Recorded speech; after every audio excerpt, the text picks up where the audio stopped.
Now at 10, a Fox 61 exclusive. A walk along the Connecticut River turned into a fight for survival for one man after he got stuck in mud so deep he couldn't get out.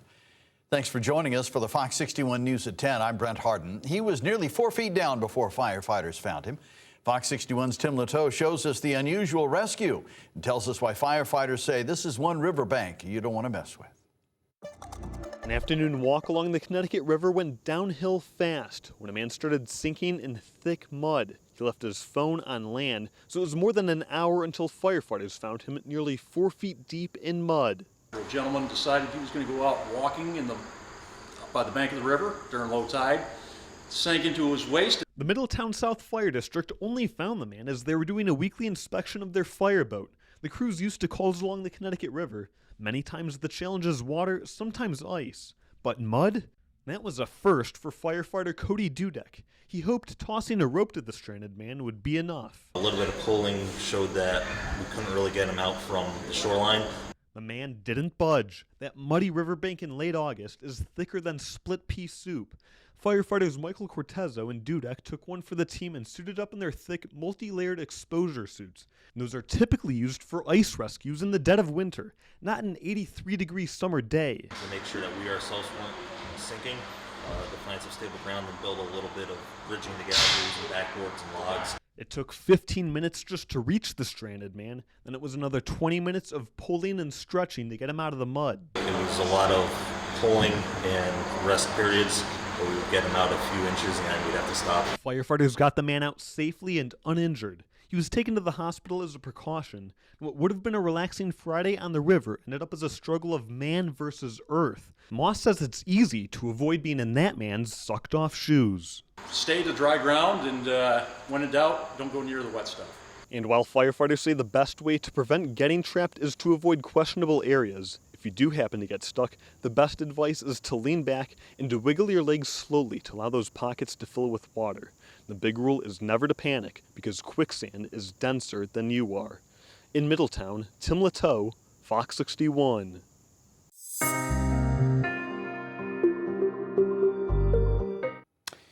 The world lost a cultural icon today. Singer, actress, philanthropist, theme park owner. It's hard to put a label on Dolly Parton. We learned tonight from her publicist she died from a brief battle with cancer. Beloved by millions, the queen of country music built a well-earned reputation of staying relatable and always true to her roots. Here's Elizabeth Wagmeister with more. A beloved country queen, known for her vulnerable and poetic lyrics, like in her classic hit, Jolene. Jolene, Jolene.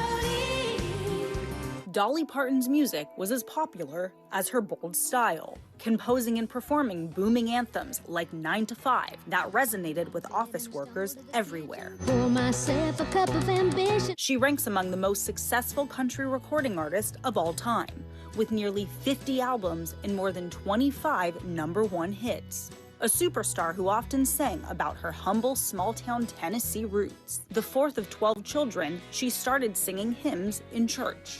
Dolly moved to Nashville after high school graduation, aiming for work as a songwriter. I was just trying to make a living, trying to find what I wanted to do, to have my songs recorded. The petite singer modeled her signature style after a woman known for her promiscuity in her hometown. She was the prettiest thing I'd ever seen. I was very impressed by the big hair she had, the lipstick and the nails and the high heel shoes. Dolly got noticed quickly, scoring a recording deal and a regular gig on the Porter Wagner Show. Their collaboration lasted 7 years. She wrote a song about parting ways with Wagner and it became a smash. First in 1974. And again when Whitney Houston recorded it nearly 2 decades later. Her version of that was spectacular. I always think of it as being our song. Dolly said music made her a crossover success. It was a song that got me everywhere I've ever been. She wrote the theme to 9 to 5 and landed a lead role in the movie. And I shot a hole clean through my purse. Some of her other films include The Best Little Whorehouse in Texas and Steel Magnolias. Young lady, you've just landed yourself a job. Her many job titles included author, theme park owner, and philanthropist. from setting up a literacy program for impoverished children to funding research for a COVID vaccine. Vaccine, vaccine, I'm begging of you, please don't hesitate. She stayed low-key about her charity work, insisting she saw herself as a musician first. My music is everything to me, and that is what I grew from. Dolly said her career was shaped by her family, faith, and ambition. God first, me second, and I've been able to maneuver and live my life based on that and use my talent to the best of my ability. Indeed, she did, writing an estimated 3,000 songs and earning countless awards and honors, including a Grammy Lifetime Achievement Award and enshrinement in the Rock and Roll Hall of Fame, an event Dolly dominated, even out-rocking the rock stars in 2022. She released her first rock album at the age of 77 and often collaborated with younger singers. It all helped make Dolly Parton one of America's most beloved artists, with fans and admirers that spanned generations. Sweet by and by, we shall meet on that beautiful shore. Well, tributes and memorials are already growing, with fans placing flowers and candles at her Hollywood Walk of Fame star. Flags were lowered to half-staff of the White House and across the country. Shortly after the news broke, President Donald Trump ordered U.S. flags to be lowered for a week, starting tonight. Well, the Waterbury home where police say a stepson was held captive for 20 years has found a buyer at considerably more than the estimated value. Fox 61's Victoria Anderson was inside the courtroom today when the home was sold.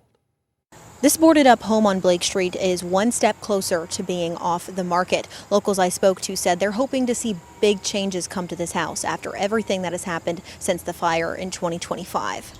We need to get rid of it quick before additional vandalism takes place. A quick solution. That's what attorney Edward Duffy, who represents the estate of Kimberly Sullivan's late husband, is searching for in a second attempt to sell the Blake Street home. After several offers and months of vandalism, the judge approved a sale of the two-bedroom home where a man claims he was held captive by his stepmother for 20 years. The price? $165,000, way over the estimated value. So the house is actually stripped inside. If you walk inside, all you're going to see is the 2x4s separating the different rooms. Proceeds from the sale will be split between Sullivan and her late husband's estate once they deduct expenses. The buyer, Angel Pena, was described as a house flipper by court officials. The sale is a welcome change for neighbors like Anthony Strickland, who say the house represents a possibly dark part of Waterbury's history. You know, all that voodoo, witchcraft stuff, you know, we leave it to the experts for that, you know. But as far as the community, we could use every building there is, you know, every abandoned property and put to good use for the good people of Waterbury. All parties do still have to close on this sale, and the judge today said that it will be a while before anybody sees any money from the sale. In Waterbury, Victoria Anderson, Fox 61. Well, a former lawyer has been released on bond after his manslaughter conviction was overturned. Robert Fisher was originally found guilty of manslaughter in the 2021 shooting death of a man in the parking lot outside his law office. Fox 61's Alicia Hercules explains what happens next in the case. Robert Fisher, who is now 80 years old, walked out of the courthouse after serving more than a year in prison. Now he says he's grateful to be back home with his loved ones outside of a cell. I'm very happy. Fisher was emotional as he stood outside of the courthouse with his daughter and other family and friends by his side. He says his time in prison was difficult for him mentally. The most striking part of being in prison is the loss of freedom, obviously, but it feels like your whole self is being pushed underground. He says his health has also declined as he served his sentence. Last year, a jury found Fisher guilty of first-degree manslaughter in the death of Matthew Bromley. During the trial, prosecutors said Bromley confronted Fisher and punched him several times while Fisher was sitting in his car in the parking lot of his law office in June 2021. As Bromley walked back to his car, they said Fisher got out of his car with a legal handgun and shot Bromley once in the head at a close distance. Fisher was sentenced to 7 7 years in prison, which would be suspended after 2.5 years. His conviction was overturned Friday when the appeals court ruled that the trial judge failed to disclose that he had applied to serve as the state's inspector general. The court said this created a potential conflict of interest. Fisher's bond was lowered to $50,000, which he posted after his hearing. Fisher's attorney, John Schoenhorn, says now that his client is out on bond, they're ready for the next steps in the case. The state has 20 days to decide from last Friday whether or not it will seek further review in the Connecticut Supreme Court. If the state decides to seek further review, Schoenhorn will have 20 days to file an objection. State's attorney David R. Shannon issued a statement about the ruling. He said, quote, "The state appellate court's decision to reverse the defendant's conviction had nothing to do with actual guilt or innocence or the jury's decision. The decision issued by this court is currently being reviewed by the Division of Criminal Justice's Appellate Bureau, and a decision will be made shortly as to whether or not we will seek review from the state Supreme Court. The state's attorney's office says it's fully prepared and willing to retry the case at any time. Fisher's next court date is scheduled for October 20th. In Torrington, Alicia Hercules, Fox 61.